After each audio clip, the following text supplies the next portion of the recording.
Let's talk about who actually has a chance at claiming the One Piece. Spoilers for all of Egghead, as well as about half of Elbaf. According to this spread right here, these 12 people have the greatest chance at laying claim to the One Piece. First, let's talk about the 4 Yonko. Luffy obviously has a pretty large chance at claiming the One Piece. I mean, he's the main character. I believe he will claim the One Piece. I think most readers do. I think Buggy also has a pretty large chance at claiming the One Piece. I am a Buggy fan, but also, I mean, that's kind of his whole gag, that he keeps failing upwards, and I think there's even a chance he lands on the empty throne. But then we have Blackbeard and Shanks. I think Blackbeard will probably make it to Laugh Tale, but I think there's also a chance Oda doesn't even make Blackbeard care about the One Piece. And Shanks, well, Shanks is probably a Blackbeard victim, if I'm just being honest. But then we have these 8 characters down here, and I actually find it really interesting how Oda lays out these 8 characters.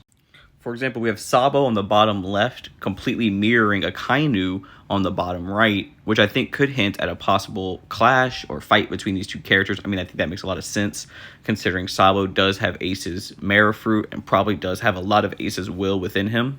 And then we have Koby and Imu. Obviously, Imu, the leader of the world government, and Koby, who I think will probably lead a coup or just lead Sword away from the entirety of the Marines, or the entirety of the Marines away from the world government.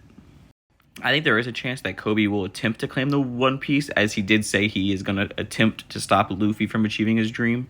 And then right there we have Kuzan, right opposite of Dragon. I don't think these two will be like enemies. I don't think they're going to fight. I think there's actually a chance Kuzan is either currently helping Dragon or will end up helping Dragon. And I think the same is true for the 2 people left. I mean, obviously, Saint Figurlin Garling is the ex-leader of the Holy Knights, now current godhead of science and technology. And I think the person right below Dragon is probably Figurlin Shamrock. And I think that makes sense with this whole bottom part of the spread, because then you have Sabo opposite of Akainu, who are probably going to be enemies. We have Koby opposite of Imu, who I think are going to be enemies. But then we have Kuzan opposite of Dragon, who I think will be allies. And then same for Garland and his son, Shamrock.